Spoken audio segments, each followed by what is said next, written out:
The young and the restless spoilers' tension hung thick in the air like smoke, invisible but suffocating, as Cane and Amanda stood alone in the dim security room tucked beneath the chateau's stone foundation. The low hum of servers pulsed beneath the silence, rows of monitors flickering faintly with fragmented video feeds, mostly mundane scenes of empty hallways, distant voices, and the stillness that had cloaked the estate ever since the night Damien was killed. But amid the dull footage and corrupted files, one question remained unresolved, unspoken but growing louder by the second: who had erased the missing footage, the piece that could reveal the identity of Damien's killer, the truth that could either condemn or exonerate Cane Ashby? Amanda's arms were crossed tightly over her chest, her gaze sharp, her voice cool but edged with distrust. "It's strange, isn't it?" she said quietly, eyes fixed on the monitor that read error, file corrupted. This particular angle, this camera, was the only one that had a clear line of sight to the courtyard. And it's the only one missing. Cane didn't answer immediately. He paced a short distance behind her, one hand rubbing his jaw, the other curled in a fist. His mind was racing, caught in a vicious loop of what he knew, what he feared, and what he could no longer prove. "You think I deleted it," he said finally, not looking at her. "You think I did it to cover my tracks?" Amanda turned to him slowly. "I think someone did. And I'm trying to figure out if it was you, Carter, or someone else who wants you to take the fall." "Funny," Cane said with a dry laugh, "because I was thinking the exact same thing about you." Amanda's eyes narrowed. "Excuse me?" "You had access," he said, stepping closer. "You were in here the morning after it happened. You told everyone you were looking for backups. But for all I know, you were deleting what you didn't want them to see." "So now I'm a suspect?" she asked coldly. "I'm just saying," Cane said, voice rising, "you've defended me in public, but privately you've distanced yourself. You claim to be searching for truth, but I haven't seen you lift a damn finger to clear my name." "Maybe because I'm not sure you're innocent anymore," Amanda snapped. The words stung more than either of them expected, and for a long moment, neither moved. The silence was broken only by the faint click of a hard drive spinning up. A corrupted file trying to resurrect itself. Cane leaned forward suddenly, typing in a sequence, pulling up what he said was a forensic retrieval software. "I've been trying to restore the lost footage," he said, more to himself than to Amanda. "If I can get it back, just 1 minute, it'll prove I didn't touch Damien. I wasn't even near him when it happened." "Or," Amanda said sharply, "you're trying to make sure what's recovered doesn't show anything that incriminates you." "You don't know me," Cane growled, face inches from hers. "Don't pretend like you do." Amanda didn't flinch. "I know you're desperate. And desperate people do dangerous things. Especially when they're backed into a corner." Their volatile exchange was interrupted by a flicker on the screen, a ghost of a figure in the shadows of the courtyard, just a half-second of corrupted feed that failed to render fully before vanishing again. Amanda reached for the keyboard. "Go back. Frame by frame." Cane complied, scanning pixel by pixel, but the image was already gone, like smoke in the wind. Still, it was something. Proof that someone had walked that path. And perhaps proof that they weren't alone in this cat-and-mouse game. "Carter had access too," Amanda said after a long pause. "He could have wiped it. Played both sides. Maybe he was working for someone else all along. Maybe he still is," Cane muttered. Meanwhile, on the other side of Genoa City, the emotional fallout of the trip to France continued to unravel in quieter, more insidious ways. Kyle, tormented by recent revelations, found himself seated across from Nikki in a quiet corner of society. His voice was low, broken, like a man who had finally grown tired of pretending everything was fine. He told her everything, about the deal Victor and Audra had struck, about how it was all designed to drive a wedge between him and Claire. About how every tender moment he had with her was now tinged with suspicion. "I thought it was real," Kyle said, barely above a whisper. "But now I don't know if I was the mark or the weapon." Nikki's fury was immediate. She stood up, pacing, her face a mask of rage and maternal disappointment. Victor knew this would break Claire, she said bitterly. And Audra, she's always been dangerous. But he let her play puppet master, and now my granddaughter's heart is in pieces. Kyle looked up. He'll say he did it to protect her. That I was going to hurt her eventually. Maybe he's right. That's not his decision to make, Nikki snapped. Claire had a right to decide who she wanted. And Victor doesn't get to dictate her future because he thinks he knows better. Are you going to confront him? Kyle asked. Nikki hesitated. I always do. And he always has an answer. A justification. And somehow, I always end up giving him the benefit of the doubt. Her voice faltered. But this time. Maybe this time I won't. Back at Chancellor Winters, tensions between Lily and Phyllis were boiling into something far more personal and dangerous. Once allies, they now found themselves on opposing fronts of a war rooted in Cane's innocence, or guilt. Lily, haunted by Cane's lies and convinced of his culpability in Damien's death, had made it her mission to expose him fully. She no longer cried for what they once had. That man, the one she loved, no longer existed. What stood in his place was a manipulator who had orchestrated a fake stabbing, who possibly framed Nick, and who might have even plunged the blade into Damien's back. Phyllis, however, was not so easily swayed. She believed Cane's story. Believed he was being framed. That someone, perhaps Victor, perhaps Carter, was pulling the strings. And she made no secret of her contempt for Lily's judgment. You're blinded by pain, she told her. You want him to be guilty because it justifies walking away. And you're blinded by hope, Lily fired back. Because you want to believe someone like Cane can still be saved. He can, Phyllis insisted. But not if everyone decides he's guilty before the truth even has a chance to come out. The truth, Lily said coldly, will bury him. And so the fractures continued to spread, between Cane and Amanda, between Nikki and Victor, between Lily and Phyllis. And beneath it all, the ghost of Damien lingered. Not just as a memory or a mystery, but as the fulcrum on which every secret teetered. The security footage remained lost, or hidden. The evidence against Cane was damning but incomplete. And Carter, the shadowy figure who might know everything, was still nowhere to be found.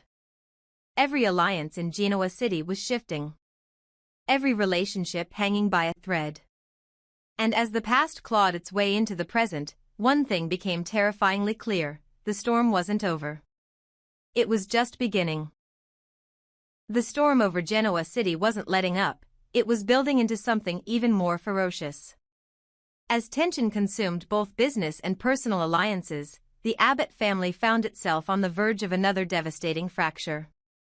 Billy had always walked the razor's edge between ambition and rebellion, never quite content with the role handed to him, always searching for something bigger, something that proved he was more than just Jack Abbott's wayward brother. But now, it wasn't just about ego. It was about power. Abbott-Com, a company that had become more symbol than substance, was teetering on the brink, and Billy knew exactly how to push it over the edge. Jack had fought hard to keep Abbott-Com afloat, but the cracks were showing. Internal friction, market volatility, and the chaos from France had all taken their toll. Billy saw the opportunity and moved with precision. He approached Jack not as a brother, not as a partner, but as a predator. The ultimatum was simple: either Jack bought him out entirely or risk Billy pulling his capital and letting the company collapse. It wasn't even that Billy wanted the company, he didn't. His passion for Abbott-Com had evaporated long ago. But the threat of letting it die in Jack's hands was far too tempting. Jack, stunned, realized too late that Billy was serious. The numbers didn't lie. If Billy pulled out, the funding gap would be impossible to fill quickly. It would mean layoffs, bad press, and worst of all, the possibility of Cane swooping in to buy whatever remained for pennies on the dollar. Jack had to make a choice: abandon the company he tried to save, or find a way to secure it without Billy, something that seemed nearly impossible without making a devil's bargain. And yet Jack hesitated, because maybe letting it fall was better than watching Billy weaponize it. As this battle played out, another crisis exploded just outside Genoa City's public eye. Nick had vanished for nearly a day, his phone going straight to voicemail. It wasn't until he staggered into the parking lot behind Society, his shirt soaked in blood and his gait uneven, that anyone realized something had gone terribly wrong. He collapsed at the back entrance, clutching his side. A clean wound to the hip, painful, but not fatal. The paramedics who responded noted his condition was stable, though his eyes were dazed, unfocused, and he muttered things under his breath no one could quite make out. Once inside the hospital, it became clear Nick remembered little about how he had been injured. Was it an accident? Or something far more sinister? As he lay in the emergency room, drifting in and out of consciousness, those close to him began to speculate. Had someone tried to kill him? Had the murderer of Damien struck again? Or was Nick, unwittingly or not, playing a dangerous game in the shadows? Victor was having none of the ambiguity. The moment he learned about Nick's condition, he sprang into action. But this time, he didn't just pace the waiting room or demand updates, he took a direct approach. With Chance at his side, he located Carter.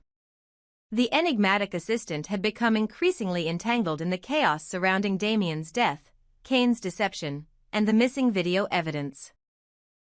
Carter had access to too much, yet offered too little clarity.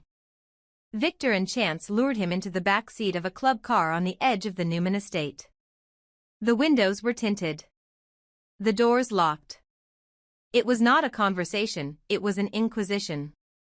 "Where were you the night Damien was stabbed?" Victor asked coldly. Carter crossed his arms. "I've answered that." "You've said you were in your quarters," Chance said, leaning forward. "But no one saw you. No one can confirm your whereabouts for the exact 20-minute window when Damien was killed." "That's a problem, Carter." Carter remained expressionless. "Coincidences aren't crimes." Victor didn't blink. "We think you know what Cane was planning.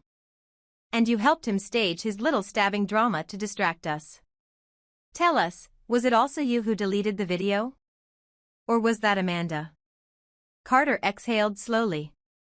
"This is absurd." "What's absurd," Victor said, voice now razor-sharp, "is pretending you weren't involved when half of this spiraled under your nose. You had access to every camera feed, every backup log. You had the knowledge to erase and manipulate. And you had motive, especially if you were paid to keep Cane out of prison." Carter's jaw clenched. "I don't take orders from Cane." "But maybe you took money," Chance said. "Or owed a debt." "I didn't delete anything," Carter said evenly. "And I sure as hell didn't kill Damien." "Then help us," Chance said. "If you're clean, you'll cooperate. If not, well, you already know what Victor's capable of." Victor leaned in. "Do not lie to me. Not when my son's lying in a hospital bed with a knife wound." Carter hesitated. For the first time, something flickered across his face. Not guilt, but calculation. "Cane wanted the video gone," he admitted. "But I told him it was too risky. I don't know if he did it himself or had someone else do it. But if you're asking me whether he planned it all? The stabbing, the misdirection?" He looked Victor straight in the eye. "I wouldn't put it past him." "And the murder?" Victor asked. Carter paused. Cane was angry. Unstable. He and Damien had a history. But I didn't see him that night. I swear. "You're not done," Chance said. "Stay in town." Carter nodded, though it was clear he didn't intend to honor the request. Elsewhere, the chaos continued to ripple. Phyllis refused to believe that Cane was capable of such brutality, clashing with Lily more fiercely than ever before. "You're letting your heartbreak cloud your judgment," Phyllis hissed. You want him guilty because it justifies every bad thing you ever felt about him. Lily, exhausted but firm, replied, and you're defending him because you want to believe he's redeemable. He's not. Not anymore. He didn't kill Damien. Then let him prove it, Lily said. Let him face the evidence, the questions, the doubt. If he survives that, maybe he deserves another chance. But even as they argued, Nick lay in a hospital bed with the unanswered question looming over him: did he fall, or was someone trying to silence him before he got too close to the truth? Victor wouldn't rest until he had the answer. And neither would Chance. Because what began as a simple trip to France had now unraveled into a multi-layered conspiracy involving betrayal, revenge, and perhaps an even deeper secret no one had yet considered. Jack was losing Abbotcombe. Billy was gaining power he didn't want but couldn't resist. Cane was either spiraling toward destruction or orchestrating something even darker. Amanda stood in the center of the storm, unsure if she was aiding justice or being used. And now, Nick, bloodied, broken, but not defeated, might become the next piece of the puzzle. If he remembered what happened. If he survived what was coming next. Because one thing was becoming terrifyingly clear in Genoa City: this wasn't just about Damien anymore. This was about power, legacy, and the dangerous illusion of control. And as the lies grew heavier and the silence around Carter deepened, a single truth began to surface: someone was playing all sides. And the body count wasn't done rising.